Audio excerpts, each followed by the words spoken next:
Hello students, कैसे हैं आप सब। उम्मीद करता हूँ बहुत अच्छे होंगे और आपकी जो अध्ययन है वो बहुत अच्छा चल रहा होगा। तो मैं शशांक स्वागत करता हूँ आपका अपने चैनल ग्रो ज्ञान विद शशांक में, और जिसमें आज हम बात करेंगे सीआरपीएफ के ट्रेड्समैन और ड्राइवर्स की जो वैकेंसियाँ हैं उनके सिलेबस की और रिटन टेस्ट के बारे की। तो जो कैंडिडेट्स आज हमसे नए जुड़े हैं वो चैनल को कर दीजिए सब्सक्राइब, बेल आइकन को कर दीजिए पुश, जिसमें ऑल पर क्लिक करके रखना, जिससे कि आने वाली हर एक वीडियोज का नोटिफिकेशन आपको मिल सके। और वीडियो पसंद आ जाए तो लाइक जरूर कीजिएगा और अपने दोस्तों में शेयर जरूर कीजिएगा जिन्होंने इस फॉर्म को भरा है, जिससे कि उनको पढ़ने में आसानी हो सके और वो अच्छे तरीके से इस पोस्ट के लिए अपनी तैयारी कर सकें। तो जैसा कि मैंने आज आपको बताया कि आज हम इस वीडियो में बात करेंगे सीआरपीएफ के, अभी मैंने 2 दिन पहले वीडियो बनाई थी आपके लिए सेंट्रल रिजर्व पुलिस फोर्स के बारे में कि क्या आपको फॉर्म करना है, कौन सी वैकेंसी को डालना है। तो इसी के बारे में हम बात करेंगे आज। जो इसमें जो कैटेगरियां हैं, आपका जो सिलेक्शन प्रोसेस है वो 3 जगहों से होना है, यानी आपको 3 जगह से जाना है। पहला आपका रिटन टेस्ट होगा, एग्जाम टेस्ट होगा जिसके बारे में जानेंगे हम। दूसरा आपका फिजिकल स्टैंडर्ड एग्जाम होगा। यहीं पर आपका तीसरा, इसमें फिजिकल स्टैंडर्ड के बाद पीटी होगा जिसमें रनिंग वगैरह है। और उसके बाद आपका एक ट्रेड टेस्ट होगा। ट्रेड टेस्ट यानी आपसे वो काम कराया जाएगा जो आपने फॉर्म में भरा है जिस पोस्ट के लिए। जैसे अगर आपने ड्राइवर के लिए फॉर्म भरा है तो आपको ड्राइविंग कराई जाएगी, और आपने अगर बार्बर का फॉर्म भरा है तो उसका काम कराया जाएगा। उसके बाद आपका डॉक्यूमेंट्स वेरिफिकेशन होना है, तब आपका सिलेक्शन प्रोसेस पूरा होगा और आपको आपकी मनचाही पोस्ट मिल जाएगी। तो इन सारी जगहों के लिए आपको आगे बढ़ने के लिए शुरू से मेहनत करनी पड़ेगी। फिजिकल स्टैंडर्ड अगर आपका पूरा है तो ही फॉर्म भरिएगा। मैंने आपको बताया है कि आपकी जो लंबाई है वो 170 सेंटीमीटर होनी चाहिए, चाहे आप जनरल कैटेगरी से बिलोंग करते हो, चाहे आप ओबीसी से हो, चाहे आप एससी से हो। केवल एसटी वालों के लिए हाइट में थोड़ी सी छूट है। उसके बाद आपकी जो पीटी है वो रनिंग है, वो ज़्यादा मुश्किल है नहीं आपके लिए। और आपका ट्रेड टेस्ट तो आपको मैंने बता ही दिया कि भाई आपको वो काम करना आना चाहिए जिसमें आपने फॉर्म भरा है। अब मेन बात आती है जी पहले स्टेप की, कि पहला जो स्टेप है वो कैसे पार होगा और जो टेस्ट है उसमें आपसे क्या पूछा जाएगा, कैसे होगा, ऑफलाइन होगा, ऑनलाइन होगा। तो इसी के बारे में हम अब बात करने वाले हैं। तो बात करेंगे हम भाई पहले स्टेप की। तो ये तो समझ में आ गया होगा कि आपको 4 स्टेप पूरे करने हैं इस जॉब के लिए। तो पहला बात करेंगे हम आपके टेस्ट की, जो होगा आपका रिटन टेस्ट। अब जो रिटन टेस्ट है वो आपका होना है सीबीटी। क्या होना है? सीबीटी होना है, यानी कंप्यूटर बेस्ड टेस्ट होगा। इसका मतलब ये हुआ कि आपका जो पेपर है जी वो होना है ऑनलाइन। ठीक है, समझ में आ गई होगी बात। अब पेपर में आपसे पूछा क्या जाना है वो समझ लीजिए। तो आपके सीबीटी में विकल्प होंगे। कितने विकल्प हैं जी? आपके 100 विकल्प होंगे, यानी 100 क्वेश्चन होंगे आपके। कितने क्वेश्चन हैं जी? आपके 100 क्वेश्चंस हैं। और जो आपकी टाइमिंग है वो 2 आवर है। कितने हैं? 2 आवर, यानी आपको 100 क्वेश्चन के लिए 2 घंटे मिलने हैं। तो आपको क्लियर हो रहा होगा, क्लियर समझ में आ रहा होगा कि जो सीबीटी है उसमें आपके 100 क्वेश्चन है 2 घंटे में। बात करेंगे इन 100 क्वेश्चनों का डिवाइडेशन कैसे होना है। तो ये बात तो समझ में आ गई होगी कि आपका सीबीटी होना है भाई रिटन टेस्ट, और उसमें आपको 100 क्वेश्चन आपके होने हैं जी 2 घंटे में आपको करने हैं। तो पहला जो स्टेपिंग है जिसमें आपको बुद्धिमत्ता या जिसको आप बोलते हो अंग्रेजी में रीजनिंग, क्या बोलते हैं आप उसको, रीजनिंग, या चलो लिख ही लेते हैं रीजनिंग। रीजनिंग के जो क्वेश्चन है आपके वो आपके 25 क्वेश्चन मिलेंगे। कितने क्वेश्चन है, 25 क्वेश्चन होंगे जी रीजनिंग के। दूसरा होगा आपका गणित, गणित के भी आपके होने हैं जी 25 क्वेश्चन। तीसरा होगा आपका जीके और current affairs and current affairs, इसके क्वेश्चन होने आपके 25। इसके अलावा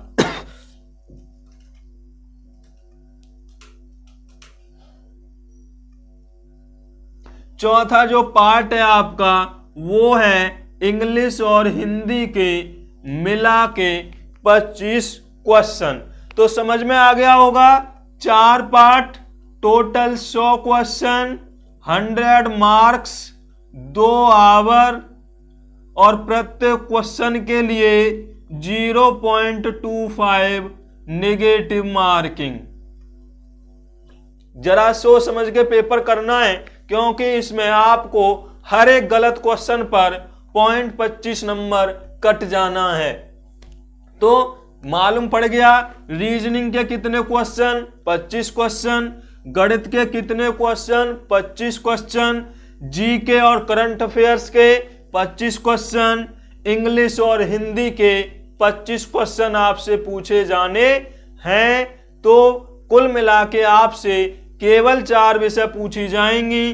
तो चारों के 25-25 क्वेश्चन डिवाइड होके टोटल बनते हैं आपके 100 क्वेश्चन। बात करेंगे हम इसके सिलेबस की कि आखिरकार आपने बोल तो दिया भाई रीजनिंग में क्या पढ़ना है। अब जानेंगे हम कि रीजनिंग क्या आएगी, गणित क्या आएगा, हिंदी क्या आएगी और अंग्रेजी क्या आएगी। तो सबसे पहले हम बात करें आपकी सामान्य बुद्धिमत्ता और तर्क शक्ति की। चलो भाई हिंदी वाले समझिएगा, सामान्य बुद्धिमत्ता और तर्क शक्ति, और तर्क शक्ति। तो ज्यादा मुश्किल काम नहीं है भाई। रीजनिंग का जो सिलेबस है वो बहुत साधारण है, आपके लिए कोई मुश्किल होने वाला नहीं है।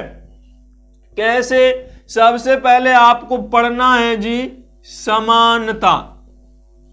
क्या पढ़नी है, समानता और विषमानता। आपने समझ में आया होगा कि कौन समान है और कौन इसमें से अलग। जैसे मैं लिख दूं 2, 5, 7, 9, इन तीनों में कौन सा डिजिट अलग है या कौन सा विषम है, तो आपको समझ में आ जाएगा कि ये वाला जो क्वेश्चन है वो समानता के अंतर। दृश्य भी आपको दे सकता है, कोई सीरीज भी दे सकता है। तो ये आपको समरूपता और समानता समझ में आ रही होगी। विभेदन, अभिविन्यास, चलिए सेकंड ले लेते हैं हम। अभिविन्यास आपको पढ़ना है, अभिविन्यास। दृश्य वाले आपको समझ में आने चाहिए। तीसरा बहुत इंपॉर्टेंट जो क्वेश्चन आने वाला है वो है जी आपकी संबंध अवधारणा। संबंध अवधारणा यानी जो रिलेशनशिप है कि एक फोटो को देखकर मोहन सिंह गीता से कहता है कि ये मेरे ये वाली रिलेशन है, तो बताइए उसका क्या संबंध है। संबंध अवधारणा आपको पढ़नी ही पड़ेगी। चौथा होगा जी अंक गणितीय तर्क। अंक गणितीय तर्क, इसमें क्या आपसे पूछा जाएगा, 2 गुणित 4 प्लस 5 भागित 9 इक्वल टू 4। बोले जाएगा भाई कि सही सिंबल लगा के प्लस को गुणा पढ़ा जाए, गुणा को माइनस पढ़ा जाए, बराबर को गुणा कर दिया जाए, तो समीकरण का हल क्या होगा। अथवा इसको कौन से चिन्ह कहां पर गलत लगे हुए हैं वो भी आपसे पूछ सकता है। ये क्लियर हो गया होगा आपको। अंक गणितीय तर्क आपसे रीजनिंग में पूछा जाएगा। पांचवा होगा जी आपकी श्रृंखला। श्रृंखला को पूरा करना, कंप्लीट करना, चाहे वो गणितीय श्रृंखला हो सकती है अथवा गणितीय और अक्षरीय श्रृंखला हो सकती है। कैसे आपसे पूछा जा सकता है कि भाई 4, 16, 64 ... यहां पर आपसे पूछा जाएगा कि श्रृंखला को पूरा कर दीजिए, तो ये भी आपकी श्रृंखला हो गई तर्क शक्ति में। आगे वाला जो फेज है आपका छठा, वो होना है जी आपकी कोडिंग और डिकोडिंग। कोडिंग और डिकोडिंग। तो डिकोडिंग तो मैंने मात्र आपको 6 लिखा है, ठीक है, केवल 6 पॉइंट लिखे हैं। तो आपको रीजनिंग में इन 6 पॉइंटों की बहुत अच्छी तैयारी करनी है। केवल 25 क्वेश्चन रीजनिंग का मतलब ये नहीं है कि पूरा रीजनिंग हम बहुत बढ़िया स्टैंडर्ड से तैयार करेंगे तभी हमारा नंबर आएगा। बहुत शॉर्ट मैंने सिलेबस आपको बताया है। केवल आप यही 6 टॉपिकों की तैयारी कीजिए तो जो आपका एग्जाम है वो बहुत अच्छा चला जाएगा। समानता, संबंध अवधारणा, अभिविन्यास, संगणित तर्क शक्ति, श्रृंखला और कोडिंग और डिकोडिंग अगर आपने पढ़ लिया रीजनिंग में तो आपके सीआरपीएफ की रीजनिंग आपको समस्या पैदा कोई नहीं करेगी। चलिए अब बात करेंगे दूसरे क्वेश्चनों की, यानी दूसरे फेज की। पहला फेज आपका सामान्य बुद्धिमत्ता, तर्क शक्ति अथवा रीजनिंग जो भी आप बोलना चाहें वो।